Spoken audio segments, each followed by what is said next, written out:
بابا. نعم. بابا مالك يا بابا؟ في ايه؟ حضرتك من ساعة ما رجعت من الشغل وانت قلقان وسرحان. يا ترى في مشكلة حصلت في الشغل النهارده؟ دي ما كانتش مشكلة، دي كانت مصيبة، بس أنا حولتها للكوميسيون الطبي وهو يتصرف. مش المدير اللي قبل ما ماتش قضاء وقدر. بابا انا مش فاهمة حاجة. على العموم ما تشغليش بالك بالمسائل دي. قولي لي، انت عملت ايه النهارده مع صاحبة مامتك؟ صاحبة ماما؟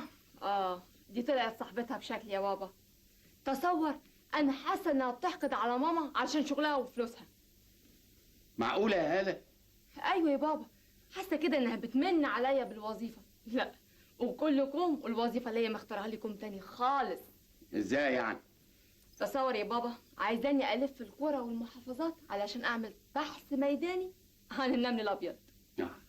كان لازم تتوقعي حاجة زي دي من يوم ما دخلتي كلية الزراعة. ايوه يا بابا، لكن ايه؟ لا لا لا، هي دي طبيعة شغلك يا بنتي.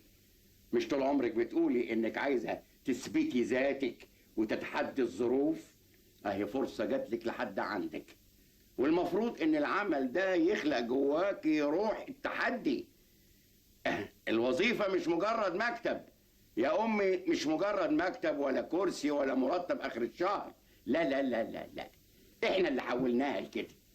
الوظيفة معناها عمل مثمر وواجب والتزام وضمير قبل اي حاجة. علشان كده انا بعتقد ان المديرة بتاعتك خدمتك لانها ادتلك الوظيفة دي. هقولك حاجة، وعلى قدر الشعوب ما بتعمل بتحترم. ما اظنش يا بابا المديرة بتاعتي بتفكر زي ما حضرتك بتفكر بالشكل ده. وبعدين مش كل المديرين زيك يا بابا. الله، هو وائل اتأخر النهارده كده ليه؟ لا وائل ولا ماما، تلاقيها بتخلص صفقة من صفقات عم عبد اللبان ولا شفطورة. حنكورة يا بابا. ايوه، اسم الله عليكي، هو ده. ايه ده؟ انت واقفة بتستنطي علينا واحنا بنتكلم ولا ايه؟ انا جايه اقول لك ان انا قطفت الملوخيه، اعمل ايه بعدها؟ قطفتي الملوخية تعملي ايه بعدها؟ هتخرطيها ولا هتطبخيها سليمة ولا ايه؟ واخرطها ازاي؟ تخرطيها ازاي؟ تعالي. ايه؟ عمركم ما طبختوا ملوخية في بيتكم؟ امي هي اللي بتطبخ، انا عمري ما طبخت في بيتنا، انا بنت ناس وطول عمري متربيه، لولاش بس الزمن هو اللي خلانا نخدم عند اللي يسوى واللي ما يسواش. اخلصي. وبعدين انا مش معلماكي الطبيخ قبل كده؟ نسيت ولا هفتكر ايه ولا ايه يعني؟ انجري قدامي على المطبخ يلا. بقول لك ايه، الباش مهندس ده كان اتصل بيكي النهارده الصبح تاني؟ ما هو لما اتصل النهارده الصبح ما عرفش يتكلم معاكي، لقاكي بتتخانقي مع اختك، فقام اتصل تاني عشان يطمن. وقلت له ايه؟ مين؟ انا ما قلتلوش حاجه، ما اتكلمتش معاه خالص. احسن برضو لو اتصل بعد كده قولوا له ان انا مش موجوده او خرجت او نايمه، ولا اقول لك بدرس النمل الابيض.